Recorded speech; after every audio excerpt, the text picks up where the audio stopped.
The views, comments, and opinions of the following program do not necessarily reflect those of Morris Media Studios, MorrisMediaLive.com, or its affiliates. Listener discretion is advised. I like my green with crystals like Folgers, picking up momentum, rolling like boulders. They call me ice, but I'm really much colder. My rhymes is heavy like the weight on my shoulders. I'm spitting that red hot smoldering lava. I fight to the end like the Navajo. Crack a bottle though, make it the goose with cranberry and triple sec.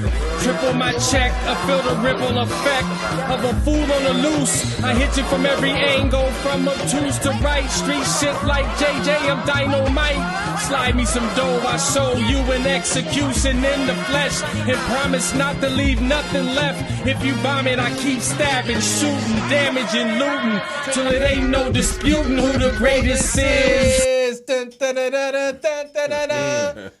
What's up, party people? Yeah. What up, Mike? What's up, y'all, man? How y'all doing, man? What's up? Thanks for joining Mike Robertson Blvd on a Tuesday night in 2020. Keeping it good and plenty, baby. What up, man? To the left, I got What Mr. up? Montage One, Killer What up, MC sir? in the How you place doing? to be. How you doing? What up, G? Great to be here, man. Again. To the right, I got my main. He Yes, said sir. again, man. I know, huh? It's been Yeah. like, what, like 5 times? Yeah, Shit. about that. 10 times? 6 times? No, about 5. About something 5. like that. Oh, we're going to just lock it at 5. Don't give me no more extras. Dwann Brown, man, I miss you, What up, dog, man? Good to see you again, my I know, brother. man. Glad to be back. Damn, Dwann B in the place to be, Hotepish and all that. Yes, good stuff. sir. Man, so look, man, we usually do the little trending shit, the trending topics, talking about the news, what's hot and whatever, man. We can't do none of that today, man, because why? Today, man, it's Kobe Day, man, on Mike Robertson Boulevard, man. Yeah. Yeah. Around the world, actually. God, Around the man. That was shit hurt. crazy, huh? Yeah. It hurt in like a different kind of way, man. Different kind of way. Like Nipsey hits hurt me, different. man. Yeah. Like when Nipsey got killed, man, I was hurting, bro. Yeah, for I was like hurting, yeah. 2 weeks good where I Yeah, I was was like, hurting too. it was messing with my functionality, man, for real, because Yeah, I was yeah, yeah. rooting for him, Yeah. and he came from the same gutter, you know what I mean? Yeah. But this shit feel different, man. It's like, It hit different. Because we are LA cats up in here, you know what I mean? Yeah. And Kobe grew up here in front of us. We remember when he came in 96 right. as an 18-year-old, you know what I mean? And Del Harris making him 17. sit on the bench. We like, you know, and plus, we loved Eddie Jones. You know, he's Eddie. So he had to replace that. Right. And then we loved Shaq. And then when Shaq left, he had to replace that. And each time we put an obstacle in front of him, he smashed that motherfucker. Right. Like, douche. Like, Including coming back from a Achilles injury. tear, man. you know the serendipity in the whole Achilles tear. Achilles was the Greek mythical god that exchanged a long life for a short life that was a big burst. Right. That's something. You know what I mean? For a short life that was traded very for the impactful. bubble. He traded for the bubble instead of longevity. A short impactful life versus a long listless life. Right. And so it's kind of, crazy. That's the injury that Kobe suffered that ultimately ended his career. Wow, man. But yet he had a lengthy, NBA career though. So, but I'm just tripping. You're kind of like freaking me out right now because I'm like placing it to his actual life. His life was really cut short. You know what I mean? Yeah. So you saying that, I'm just like, wow. Like because in a and short his time, life was it like huge. a short time. It was huge. Yeah. In 41 years, he did what niggas can't do in 6 lifetimes. Bro. Yeah, that's the point I want to say exactly. is that, like, in a way, man, like it hurts, right? Yeah. But I feel like, man, Kobe just did all a nigga could expect from one man in them 41 years. He gave it to us all, man. Yeah. Man, and it transcends the court, bro. Yeah. This ain't just about basketball, man. No. We're talking about I'm talking about the striving person. for greatness. Right. Dedication, resilience. It's that type shit, man. Hard worker.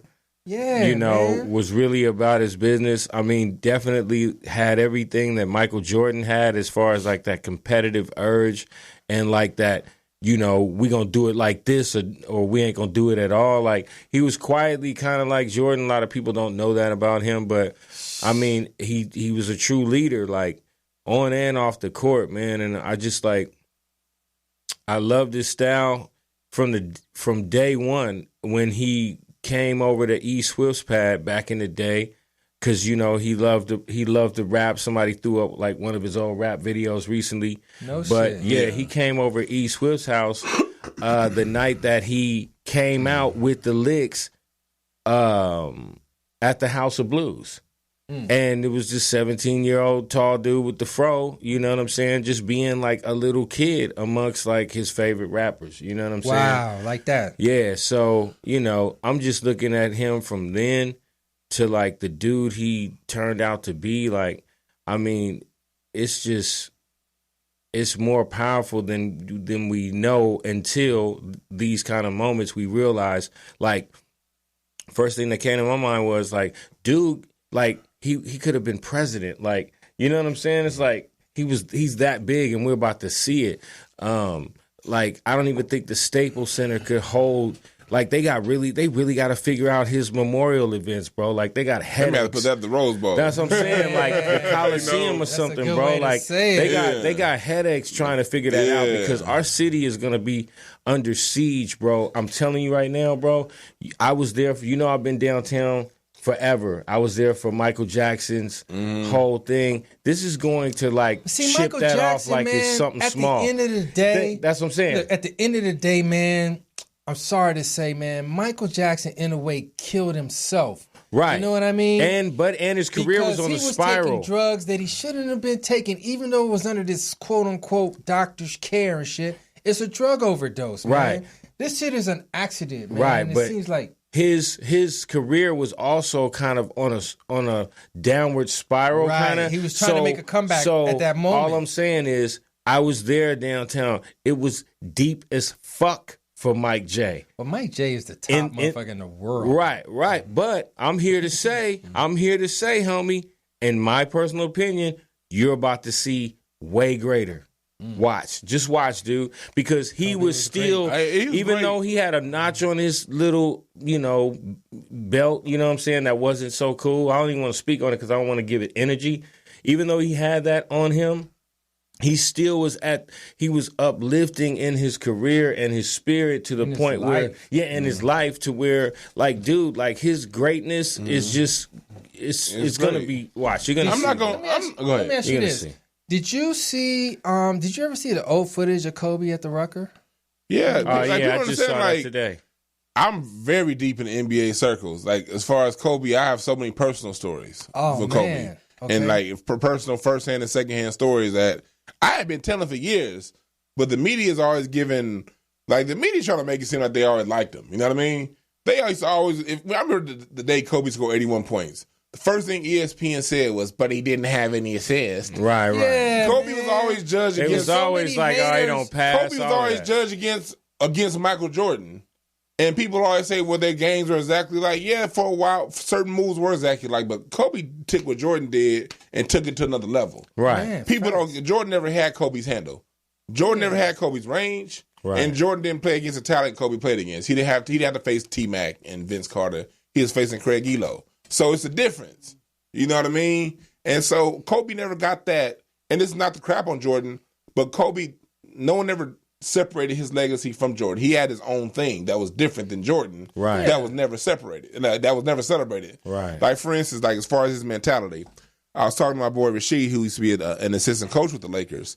When the Lakers lost to the Celtics in the finals, Kobe went down to the bar. Boston hotel said the bar is closed. And he's like, I'm Kobe Bryant. Shit. Right. You know what I mean? So he got the bar open. Right. And he bought the whole bar. And I heard the story. When he finished drinking, he got the bar and had it shipped back to L.A. Like, usually people buy the bar, they'll be fancy, leave everything there. Kobe said, nah, every bottle, bring it to me. Yeah, motherfucker. Had the equipment manager ship it back to L.A. He put it in his basement. 2 days after losing to the finals, Kobe's back in the gym working on his game. 5 in the morning, putting the cones out, doing defensive slides. Mm-hmm. The next year, they get to the finals. They play against the Orlando Magic. Kobe goes in that basement, sees it. It ain't the Celtics, but I still got to win. Beats the Orlando Magic. What does he do the day after he comes back to LA after winning the finals? 5 a.m., right back in the gym. Facts, bro. Yeah. The next year, beat the Celtics. What was he doing the next day after beating the Celtics? 5 a.m. back in the gym. That's the kind of cat this dude was. Shoot 900 threes in a day. Making, Right. not shooting. I heard 1,000. Making. He had to make. My boy She said, like, he would always start at 5 in the morning, and whenever he would get to the gym, if Kobe said 5 a.m., he was there at 4:30 doing defensive slides, plyometric, and those type things. Right. So the workout starts at 5. Right. Workout at 5 a.m. Then, no, and that may be skill position drills. You know, the jumpers. Go home, eat some breakfast, take his kids to school, come back, midday workout, weight training. Pick his kids up from school, come back to the gym at night. Now we're doing individual drills. And this is 6 days a week. Damn. Yeah, man. Crazy, man. You can see it, though, in this game, man. His Yeah, attitude, you can see it in his game and his attitude. Hey, man, so look, man, before we take a break, do you have a sort of best Kobe moment? Probably when,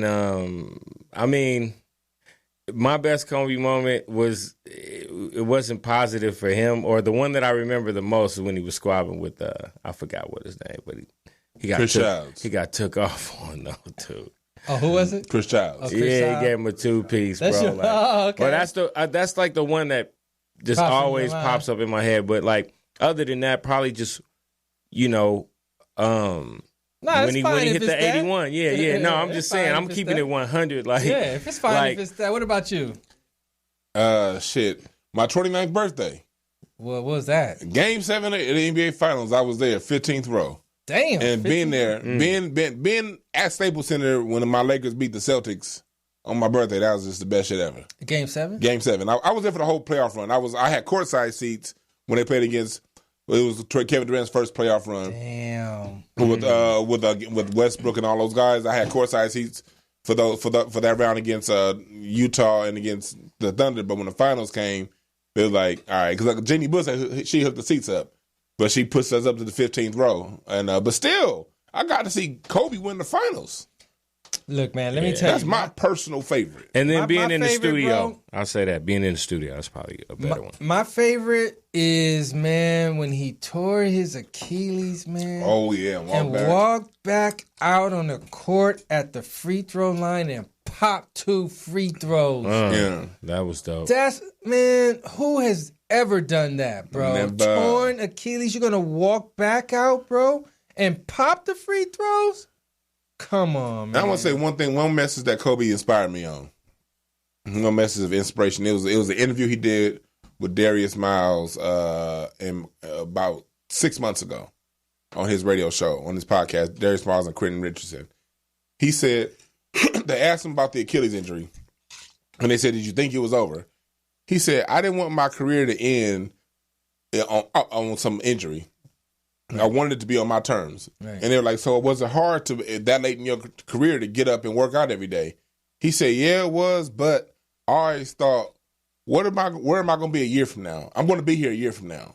So if anything I'm doing today in this moment has to, a year from now, get me to where I need to be. Right. Because a year from now, I'm either going to look back and say, I met my goal, or I'm a dumbass for not meeting my goal. And I don't want to be mad at myself. Man. And that was a message that I took when it came to my business and when it came to things that I do.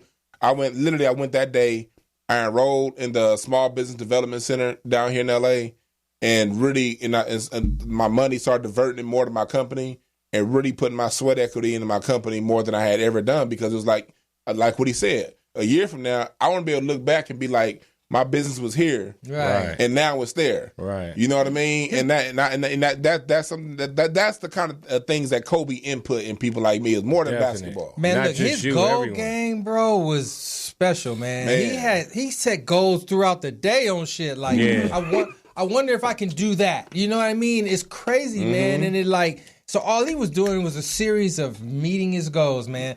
Look, man, thank y'all for being on, man. We're going to take a break right quick. Coming back up with the homie Chalant in the place to be. Yep. Play a song, let's do it. Oh man, I love that loveliness right there. From sea to shining sea, I'm the only MC to see. From sea to shining sea, I'm the only MC to see. From From sea to shining sea, I'm the only MC to see. You a thunderstorm and I'm Katrina. I'm a big giant and you Thumbelina. I saw my first reggae show with Tipatinas with Pato Bantan smoking his Sensamina. You dress like a ballerina. I'm a Leo, the real king, like Regina. I prefer the shotgun over the Nina and the Rego over the Six Fina. I put my saw on your neck like talking Tina. I be jogging this shit, so I'm walking leaner. My mom's just died, so I'm talking meaner. I'm looking for Inglewood, has anybody seen her? I heard she fucked with Hawthorne on the side and smoke and drink with Gardena. I'm the middle line between good and bad, like the Los Angeles sports arena. You got roses in your bowl like Pasadena. I be with a gang of niggas like Altadena. They call us niggas and Mexicans wetbacks. That's how they keep that wedge between us. Can't fuck with me. From sea to sea, hey, from sea to shining sea, I'm the only MC to see. From sea to shining sea, I'm the only MC to see. Call me a nigga, that's the least of my worries. Niggas be busting off these shots and flurries. It's a beautiful thing like Keith Murray. Like Flavor said, yo, my vision ain't blurry. If you want some, step up, hurry, hurry. I'm stuck on the pot like the juices of curry, and I still can't see out this hole. I'm supposed to feel rich though, I got skin to gold. Let the story be told and the truth unfold. Niggas came through rude in a black Camaro, rolled down the window and exposed the barrel. Bullets flew through the sky like a sparrow. My escape was narrow, cause I hit the dirt. Them bitches I was with, I could see if they skirt. I told them get down unless you wanna get hurt. Them bullets whizzing past your dome piece hurt. I laid across the pitcher's mound at Centinela Park is where the sit went down. I told them shit ain't changed, niggas shooting at me, and I ain't even in the game. Shit ain't changed, niggas shooting at me, I ain't even in the game. From sea to shining sea, from sea to shining sea, I'm the only MC to see. From sea to shining sea, I'm the only MC to see. 1, 2, 1, motherfucking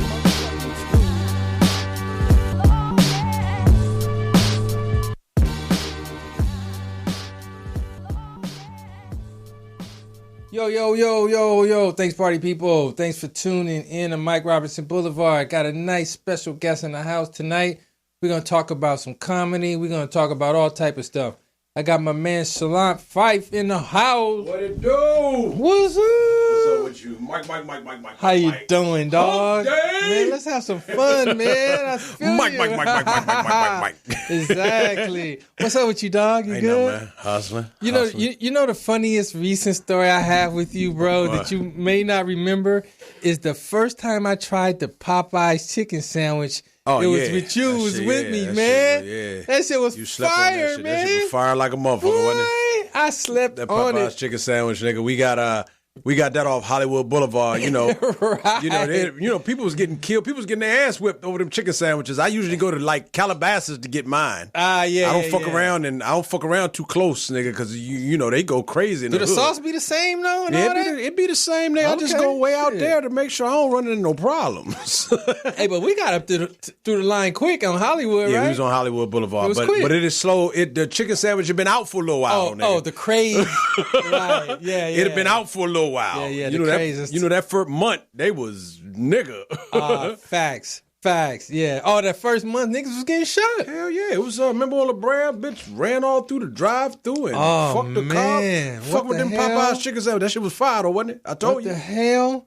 Damn, man. So let me just give you props, man, on being a tight motherfucker, man, doing your thing for so long. Appreciate it. You carved out a lane, man, that niggas can't even begin to think about trying to fill that lane. You know what I mean? You've been doing everything from clubs to theaters to arenas, man. Everybody ain't equipped, man. Everybody ain't built like that. You know what I mean? So I want to give you props on that, bro. I appreciate that, man. The whole idea of your fight game, man, is on another level as well. and then doing training and all the things you do. So, man, we're going to get into it, man. I appreciate it. You got to wear different hats out here, man. I try to do a little bit of everything. I've been blessed to, to tour with Cat Williams for like 5 years. Eddie Griffin, that's the first, we were in, it was funny because Eddie was the first person I toured with. And I remember we were in Houston one time and we ran into Kobe at the mall. Damn. And Kobe was so... In Kobe, Houston? Yeah, in Houston. Kobe, we was doing a Toyota Center. We was doing something... I'm sorry. That was two. I did that with Cat. We did that. We was doing a Houston Improv. Okay. We was doing the Improv out there. And he was walking through the mall. I was like, hey, yo, Kobe. And I said, come here. And the nigga came over there. He must have seen Eddie, nigga. He didn't come over there for me.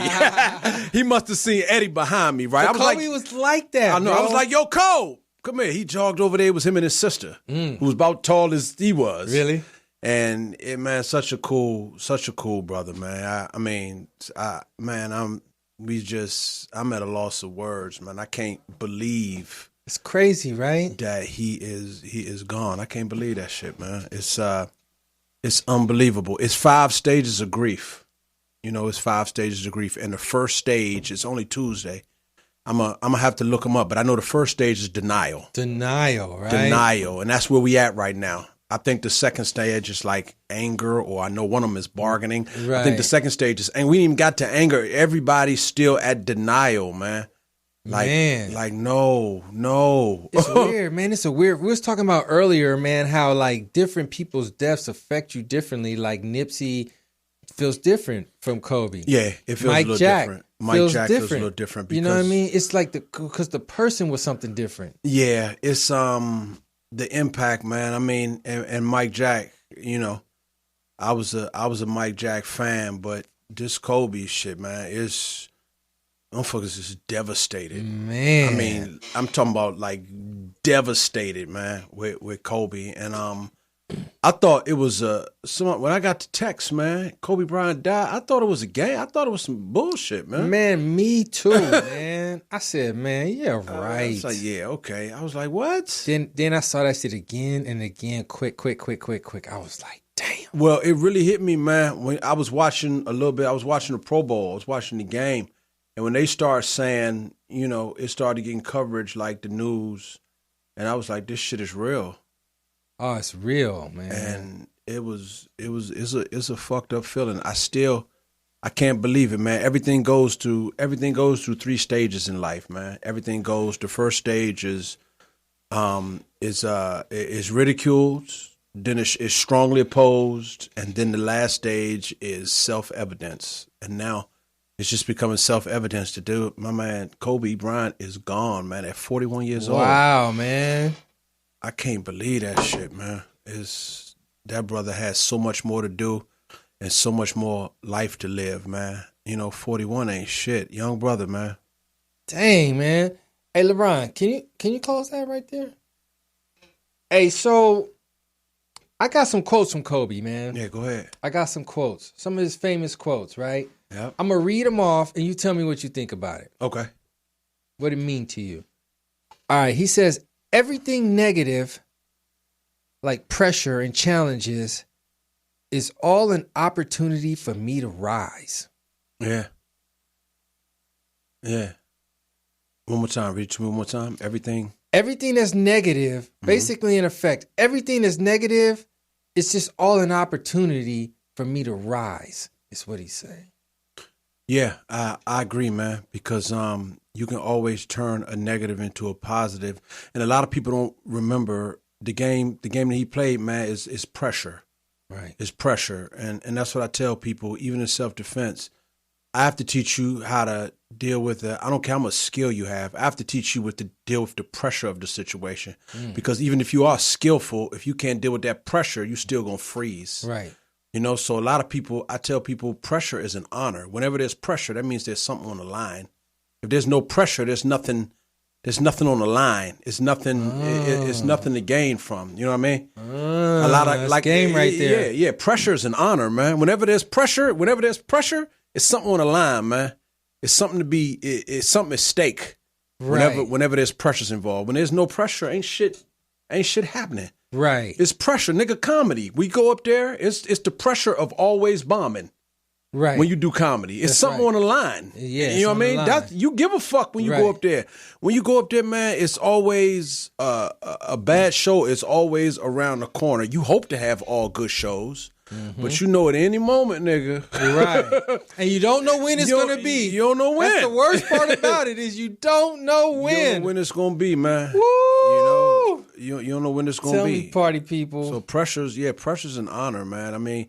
Be glad that there's pressure, because that means there's just something on the line, man. Don't ever be afraid of pressure. And Kobe wasn't. Kobe seized comedy. He welcomed it, bro. He dominated that moment. He just said it's all an opportunity for me to rise, man. Yeah. Okay, look, let me say the next one. All right. Kobe says, I'll do whatever it takes to win games. Whether it's sitting on a bench, waving a towel, handing a cup of water to a teammate, or hitting the game-winning shot. Kobe fucking with y'all about them first two. Waving the towel. Passing niggas water. Yeah, Kobe fucking with you about them. Take that. Yeah, them first two is politically correct, man. Yeah. Kobe gonna hit that game winner. Remember that game? I remember a game he played. I remember, I don't know if you remember this story with Kobe Bryant, but they was getting on him about shooting too much, about not passing the ball. And Kobe, he was you shooting too much, man. You're not getting your teammates involved. So, Kobe said, okay, cool. So this what I'm gonna do. One game, the motherfucker did nothing but pass the ball and didn't take. Remember that when he did, and then people fucking with him. They was like, take the shot, and Kobe was like, nah. Y'all niggas said, yeah. That was against the Kings. Yeah. That was against the Kings second Remember half. that shit? Wait, that was against the what? That was against the Sacramento Remember that Kings. when they was fucking with him? In the second, He was okay. in the second half, yeah. In the other game against the Suns, in Game 7, they were like, he had like 78,000 points at halftime, and they were still losing. So he was like, "Fuck it, Kwame Brown, you do it. You do it, yeah." Since you so bad, Fucking with me, right? know. So okay, dope. So yeah, he bullshitting on those last two, but he wanted to hit the winning shot even if he was gonna miss. You know why, man? Because I had the pleasure of meeting the brother one day, and when you said he wanted to hit the winning shot, you know what his psyche was about that? What? Kobe's psyche was, you gonna miss 100% of shots you don't take. 100% of shots you don't take, you gonna miss. You're gonna miss them all. You're gonna miss every shot you don't take. Damn. So Kobe said, I'm gonna take this motherfucker, and I'm about 40%. That was his mentality. You miss 100% of shots you don't take. So take the shot. And he wasn't afraid to. I always tell people, don't be afraid of failing. Be afraid of not trying, man. Right. Fuck that. Everybody failed. You fail to succeed. And pass when necessary, because Kobe would pass, No, but he would. Yeah. But The we game were just winner saying, against the Portland. Smart pass. Yeah, though. the game winner in Game 1 against the Portland Trailblazers 2000 that passed to Ron Harper that hit the game, But you remember that year they was fucking with him about. Yeah, I remember that. And you was on point with how you described it. Yeah, he was like, okay. He was like, all right, you do it. Yeah, that's how this goes. All right, man. Look, the next one. These young guys. Oh, this is Kobe. These young guys are playing checkers. I'm out there playing chess. Well, for you to understand that, you have to play chess. Chess is life, man. Chess is a war. Checkers is simple. Very tactical. Chess is very tactical, man. And I'm sure, Kobe spoke what, 4 languages? Yeah, never went to college. Right. Never, but spoke 3 or 4 languages. Very, very smart. Very, very, very, very acute dude. And chess is if you play chess first of all. Definitely. Okay, well you already know the answer to that question. Chess is a motherfucker. Chess is one wrong move, because you got to play chess damn near 3 moves ahead. That's right. You know what I mean? So, and a lot of chess don't even have nothing to do with the goddamn game. Nah. That you're playing. Nah. It's about your own. Yeah. It's about your confidence and what you see in your opponent and what you think he could do.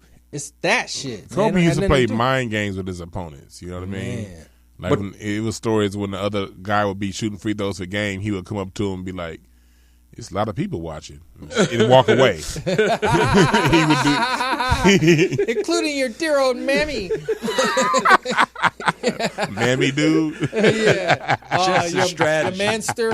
Oh, shit. All right, next one. Yep. He says, my parents are my backbone. They still are.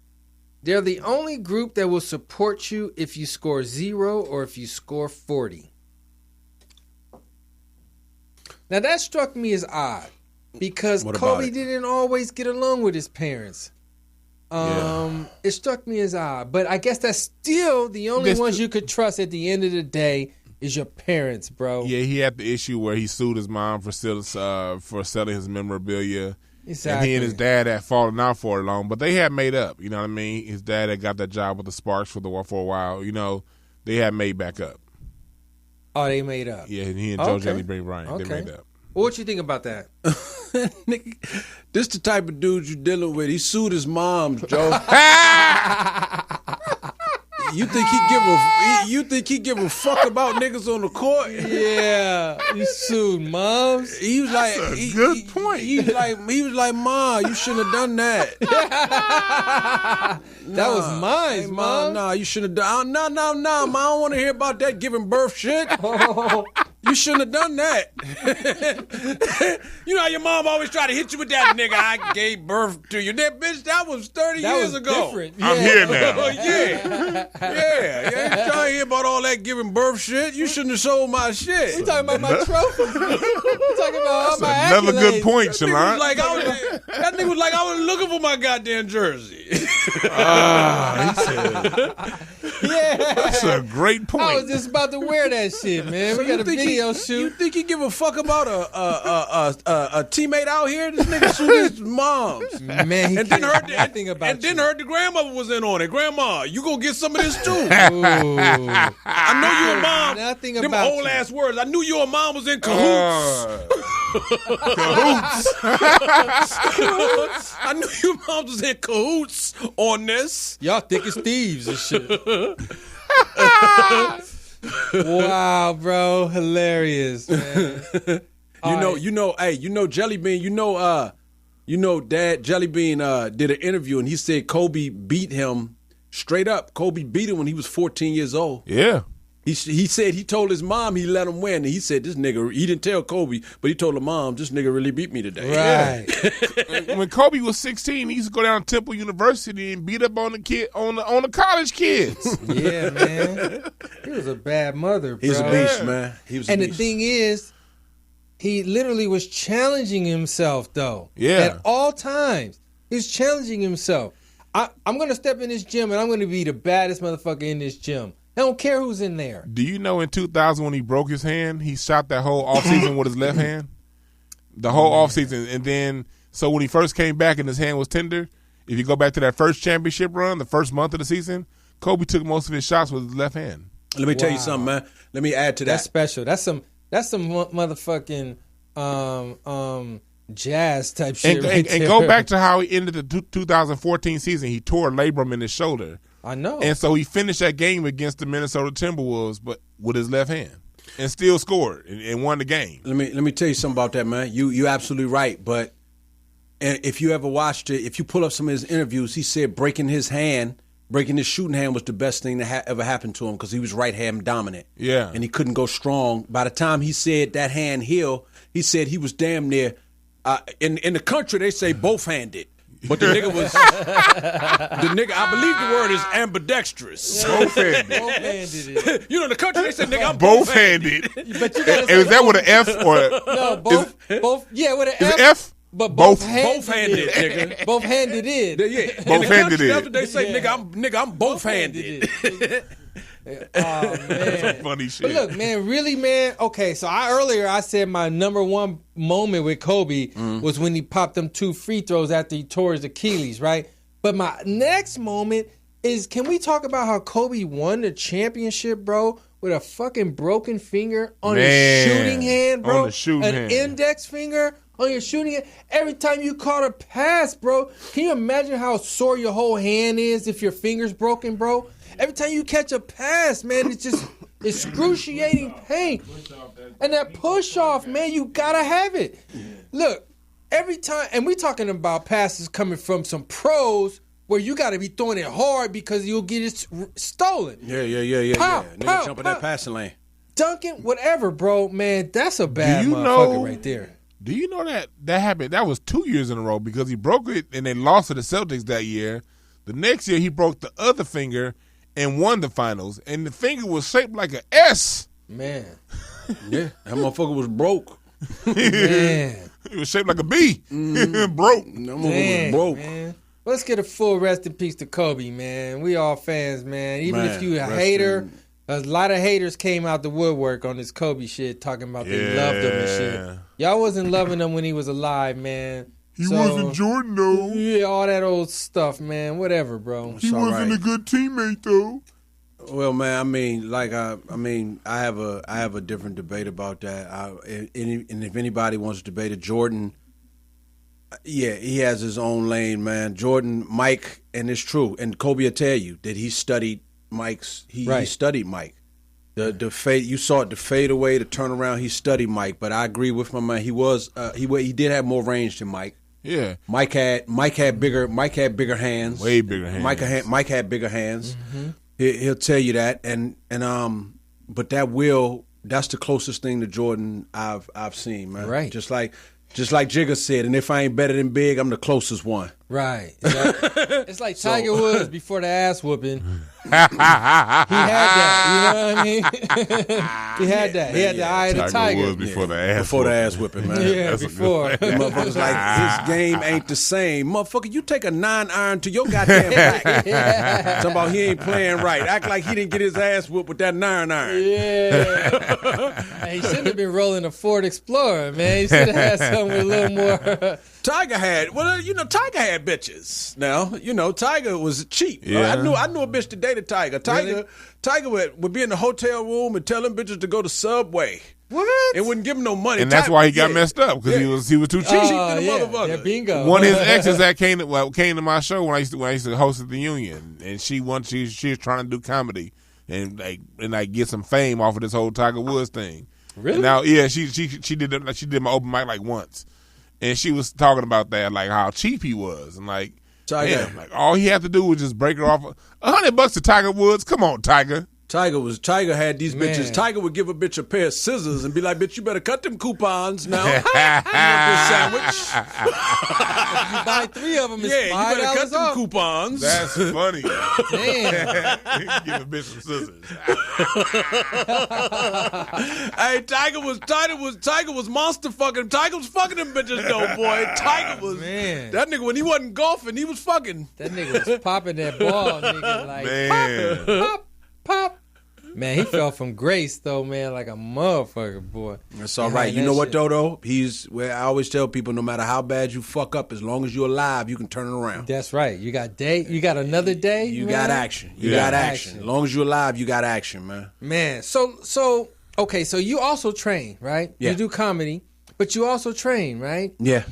And you working in the industry training actors for roles and stuff like that too. Yeah, right? I choreograph a lot of fight scenes and things like that. Okay, yeah. now how did that pop off from training to really choreographing the scene? Well, I started working with. You'd be surprised at some people. The first thing, what you probably don't realize, is how I got in SAG, the Screen Actors Guild. That's the abbreviation. And I'm not talking to y'all, just for the general public. Yeah. In case they want to know what the hell we talking about. SAG. It's the Screen Actors Guild. Mm-hmm. SAG is the acronym for that. So I got in SAG by stunt work, by doing stunt work. And when I was training, when I was doing martial arts, it's people that you would have no idea that actually practice, man. That will.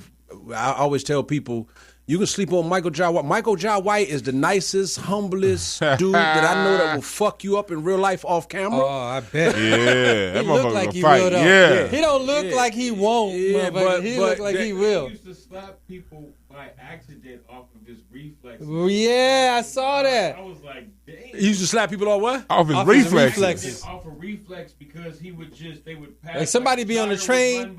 Somebody be on the train. Shit like this and hit a nigga in his nose. Like, Yeah, he said a nigga be on the train and he'll just do this shit to like scratch his head, and he'll think when he sees hand raised up, he'd be like, pop, pop, pop, pop. Yeah. Like, fucking nigga up. See, yeah. He a a nice bad dude, too, motherfucker. man. He a bad He's boy. super nice. He a nice And when you dude. shake his hand, you feel he'll fuck you up. Oh man, yeah, that motherfucker. It's a firm handshake, Oh man, that goddammit. nigga lift niggas to lift weights. Fuck weights. Michael John White lift niggas to lift weights. Hey, so how the fuck do you even like choreograph a scene? Like, what do you mean choreograph? Saying like this punch goes here, and then I block it here. Like, how do What you do is you go in and you do a lot of times my special, the bread and butter for that. You do something called joint manipulation. So that's what you like to see on camera. To give you a good example of joint manipulation style, it would be like the Bourne series. Denzel did a lot of it in The Equalizer. Okay. It's called, what we do is you actually do it about half speed, and then you speed it up in post to make it look like they really are going. But it's called, that's game right there. It's called Okay. yeah. It's called joint. It's called like joint. What's an manipulation. example of that? I don't even. Well, if it's leverage, it's things like that. I told you, if I get something, the key to it is stabilization and basing. If I get your arm or I get your neck, if it can move, if I get your hand, if it can move, it can go somewhere. Right, but once I hold it and I get it and you can't move it, then I can put pain in it. If I rotate the motherfucker. Breaking bones, it's not, when I tell people, man, if you want to break a bone, a lot of people think you're actually breaking a bone. You are actually breaking a bone, but you're not snapping that bone. What I'm doing is angles, is positioning, is body weight. I'm putting you in a position where your arm or shoulder can't support my body weight. That's what gets me to break. I put your arm or shoulder in. I'm 210 pounds. So I get you in a position where, like, I have your shoulder, and if I put my body weight on it, your shoulder can't support 200 pounds. That's why it breaks. It's not the fact I'm stronger than you. It's leverage. Leverage and strength have nothing to do with each other. Right. It's all leverage, man. It's angles, it's position, it's the proper use of gravity. That's what gives it to you. You know, that's what a lot of people don't understand. Sacred geometry. Yeah, you don't break bones with strength. You break bones with leverage. It's sacred geometry. You know, just like when they tell you if you hit football, inside leverage, outside leverage is it's all that's how you do it. Right. Exactly. So you're being smart about it. Well, it's not. It's training. It's time. It's repetition. Yeah. You know, nothing's, and this is something else that Kobe Bryant told me, man, nothing's extraordinary. Extraordinary comes from doing ordinary things over and over and over and over and over and over and over and over and over again. That's what makes it look extraordinary to people. It's Right. ordinary to you. You've just done it so many goddamn times. Right. You know, like Now, him when he hit that three. Have you worked with Kobe? I've worked with Kobe before just because he was interested. He was curious about different things, man. Yeah. When I met him, just talks and everything like that. I never trained him, just talks and everything. He was a curious individual. I met him a couple times, man. Okay. He's Very curious. man. He's a very curious dude about how this works, and he's just interested in shit like that, you know? Oh, he's just interested in shit like that. Well, especially after Reggie slammed him one time. Yeah. And then he's He's like, hey, man. He's like, let me get my weight up a little bit. Yeah, he needs some leverage on me. Let me get my weight up a little bit. Man. Okay, so who have you trained that we may know?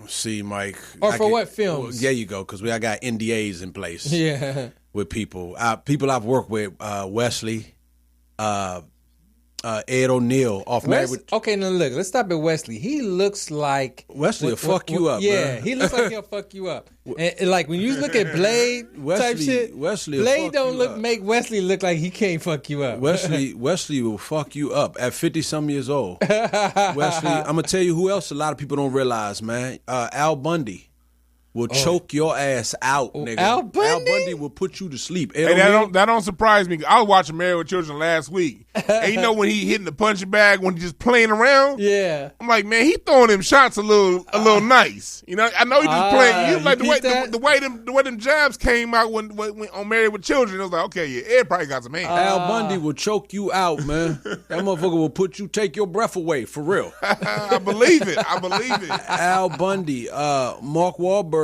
is kind of nice. Cuba Gooding Jr. Now, is a his good seems martial not. artist. I wouldn't put him in the same level as I would say Wesley. No, His seems more mechanical. No. It is, but mechanical. He's not up there with them. He's not up there with them, but he still do nice. some damage. Cuba Gooding Jr. is all right off camera. I can see that. Cuba's nice. Jaleel White, Steve Urkel. Oh, really? You know in basketball, he has to learn how to fight. Urkel, right? He probably had a million fights. People coming to you calling you Urkel all day. You probably, man, I don't need to learn how to fight. I'll Fuck beat your this ass. shit. Hey, you do know in basketball that motherfucker will tear your. You know that motherfucker. I hope to get some before back in the day. Urkel can go. Yeah, back in the day. I hope to get Jaleel White can hoop. Damn, I bet. I've hooped with that motherfucker. Jaleel White can hoop. Really? Yeah. Hell yeah, that motherfucker can hoop. Damn. For real, nigga. like, damn, this nigga here. Like, damn, we didn't know that. like when we get there and the nigga they never played with him before, you be like, yeah, let me get Urkel. You be like, you sure, nigga? Yeah. You sure, nigga? Next thing, halfway through the game, the nigga be like, switch with me. Pop.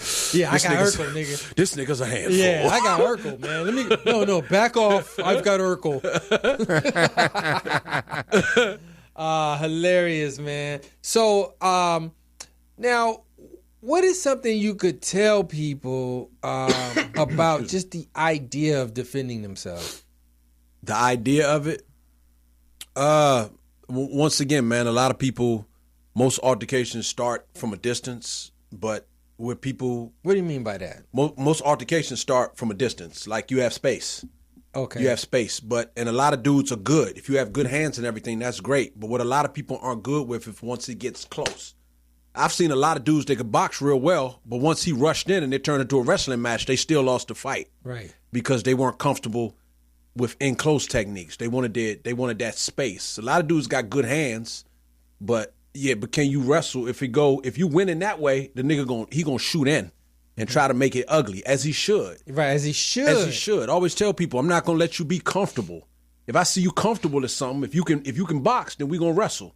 If you can wrestle, then we gonna box. Yeah. I'm not gonna let you be comfortable out. I'm not gonna let you be comfortable out here, man. Okay, so you gotta immediately, quickly decide what's the situation and what am I gonna do? Like, I don't care what you know, like Dwann. Like, I don't care what you know. He's a big. I don't care what karate I know. I'm not wrestling that nigga. Right. He too big. Right. He too big. No Fuck matter what you what. know. No matter what. The one, I mean, that's what I always tell people. Just because you know karate, you still got to size up your opponent. Yeah. He too big to be wrestling with, man. Right. Yeah. I'm going to do some shit. I'm going to put him in pain. I'm going to get to touching shit and get to fucking with. I'm not going to be stronger than he is. Right. That's like trying to fight the nigga, I'm not going to wrestle The Rock. Right. Nah. So you have to use your strength. Just because you know karate or martial arts, you still have to gauge your opponent.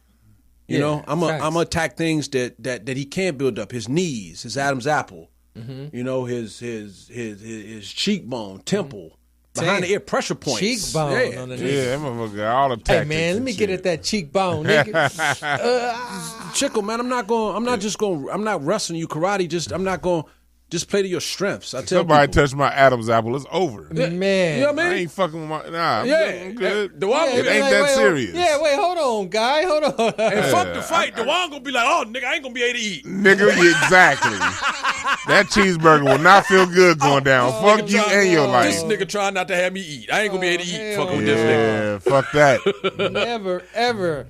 Wow, man. Play to your strengths. That's what I tell people, man. Play to your strengths. I'm gonna beat you for 3 reasons. I'm gonna beat you because I'm in better shape than you. I'm gonna beat you because I'm smarter than you, and I'm gonna beat you because I'm more skillful than you. All those things. IQ is what comes into play. That's what makes Lamar Jackson better than Michael Vick. They damn near just as fast. It's just that Michael Vick left his goddamn playbook in the trunk. He never studied. Yeah. You know, just imagine if he studied. Tom Brady and what's the other dude? Peyton Manning. Yeah, them motherfuckers, man, they wasn't as athletically gifted as Michael Vick, Absolutely but they not. IQ. Nigga, I'm gonna get rid of this. I'm not gonna have to run because I know what people are before we snap the ball. Right. You know, he never used his. He just went off raw ability. Right. Imagine if Michael Vick actually studied the playbook. Right. He'd have been unstoppable, man. IQ is important. That's why Kobe, nigga, IQ. Fuck shit, nigga. I'm smarter than you. Right. Speaking of IQ, I remember All-Star Weekend one year. I was talking to my boy that was working with the Lakers, And I was like, man, why don't I ever see Kobe? Like, is Kobe going to come to the party tonight? He was like, nah, man. We play the Celtics on Tuesday, and Kobe's up there studying video with Paul Pierce and Kevin Garnett. You know, we may face him in the finals this year. Yep. So Kobe will pass over. He would do the daytime obligatory meet and greets, but when it came to party time at night, this dude was studying his next 3 opponents. Right. Going to what you said, going exactly what you said, IQ. You know why? He wanted to know their tendencies. Yes. He wanted to know their tendencies, man. Yes. So that he could get that rip. I know your tendencies, man. He wanted to know. That's the thing. Tom Brady and Peyton Manning, they know where the fuck everybody's gonna be. He did.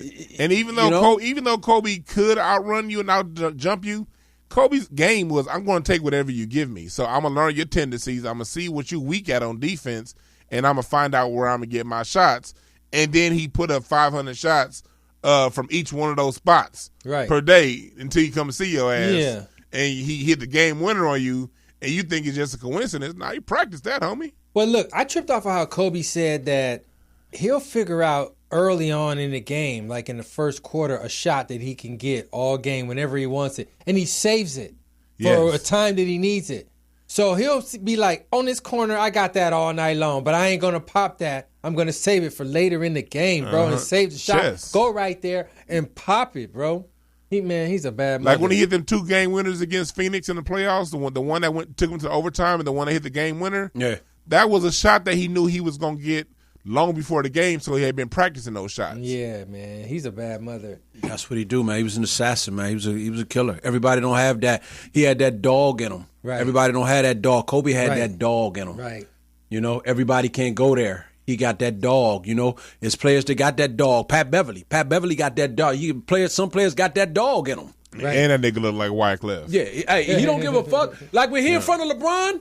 He don't give a fuck that LeBron bigger than he is, man. Like, Pat Beverly don't give a fuck. Nigga, I'm finna strip this ball. Yeah, that has nothing to do with that. That nigga got hurt Russell Westbrook's knee. Like, fuck your knee. I'm getting this ball. But that's why he makes squads, man. Because he's not that, you know, a basketball player. Don't get me wrong. The motherfucker's in the NBA. He can play, but that's not why he's in the league. He's in the league to get in front of the best. That's right. He's in the league to play defense. To fuck with you. You know, get in your head. The same reason. That's why Matt Barnes Barnes wasn't that great, but Kobe was like, this nigga is in my face, like, nigga, fuck Kobe. Matt Barnes was like, fuck Kobe. And he was like, I got to have this nigga on my team. Yeah, Matt Barnes is a real one. Yeah. He'll read another real one. But he tells the truth, too, man. He tells the truth about Kobe. He said, nigga, I'm going to guard you. I mean, I respect you, but I'm going to guard you. Matt wasn't scared. I used to smoke with Matt. Yeah, Matt wasn't scared. And that's why Kobe said, I got to have, and he called Matt, you want to be a Laker? Yep, nigga, you crazy enough to enough to come at me like that. I need you. Yeah. That's exactly. I need a nigga that's not scared. Matt looked like NBA DeBarge, didn't he? He looked like I call him NBA DeBarge. A simple fantasy that I wish was reality with you. Remember that Martin Lawrence episode, Pretty Ricky, what they called him. Hilarious. Rest in peace, Kobe. So rest in peace, man. Definitely. And your daughter. We can't forget about Gigi, man. They said, word is that she was better. They said that she was damn near, Kobe said she was damn near better than he was at her. They said his daughter was a beast, man. Yeah, she was. Gianna? Okay, look, let me ask you this question. This is floating around the internet recently, okay? Right. This idea about Bruce Lee. Mm-hmm. What do you think Bruce Lee, how would Bruce Lee be in the UFC octagon? My man John Eddins just asked that question. Today, put Bruce Lee in an octagon. See, this cat's out there saying that Bruce Lee was just for show and he couldn't really get busy and he's too small and he's too all this. But he also was very strong and very fast and also not fearful.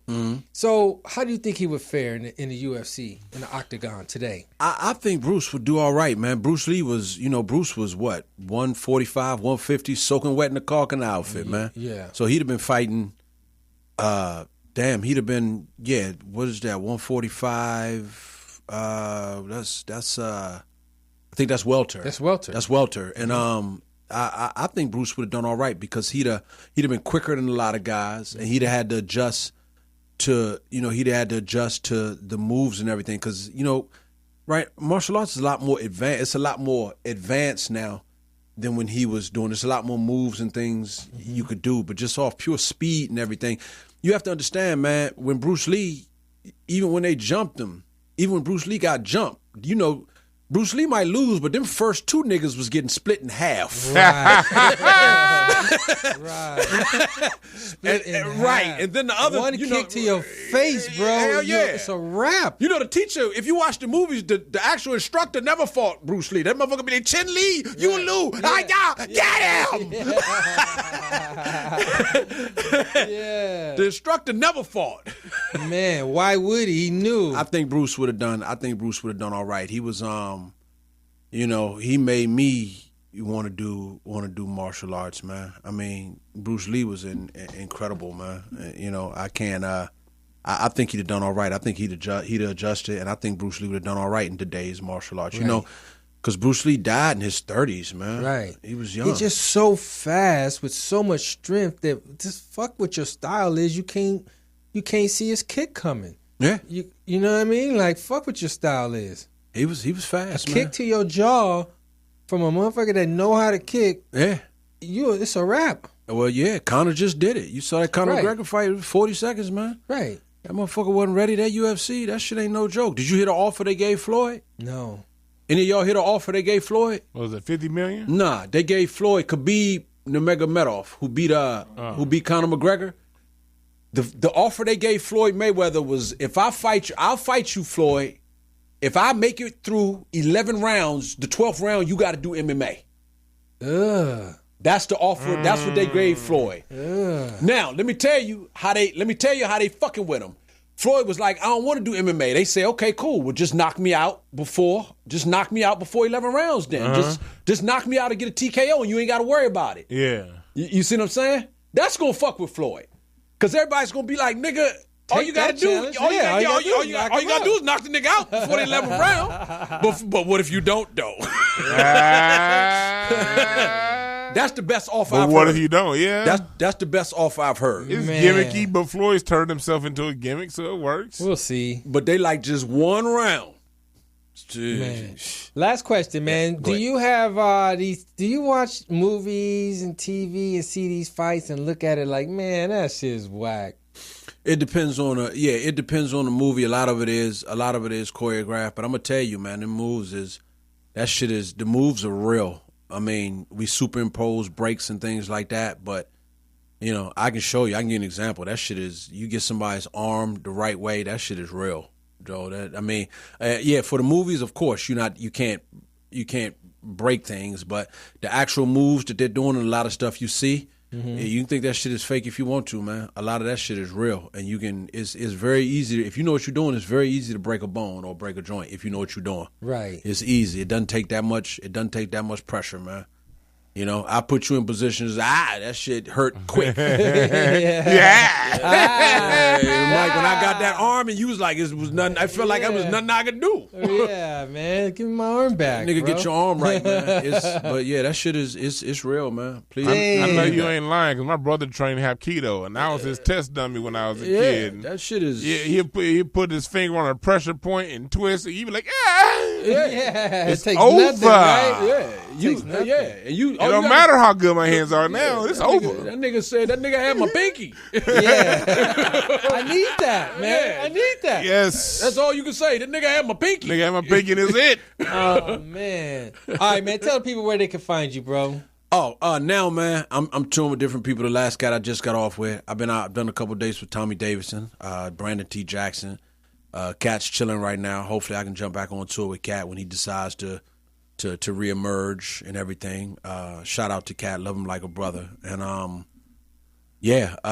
different dates. Eddie Griffin, Janfany Brown, Lonnie Love. I'm trying to jump on. If I can get some, I'm just trying to improv, Comedy Store, Laugh Factory, man. And if you want to come on out there and get some training, come on out. If it ain't rough, it ain't right. Man, I feel you, man. All right, man. I'm King Mike Boogie on all my stuff, man. Thanks, people. for joining Mike Robertson Boulevard, man. I had fun with you today, dog, man. It was good, man. My man, yep. Come back, man. Let's do some more, man. I will, man. All right, y'all. We out of here. 5,000 G. Big ups to the poets and the place to be. Morris Media, Dwann Brown, Montage One. Oh, you know what? Let me get my Insta. Oh, go for Let me do that. CHALANTLOX, Chalant Locks. CHALANTLOX, Chalant Locks. So yeah, y'all want to come see me? Come on out. Comedy. When we ain't beating them up, we like to make them laugh. Or beat them up and then make them laugh. All right, y'all. We out of here, man. All right. Hey, oh man, I love that loveliness right there. From sea to shining sea.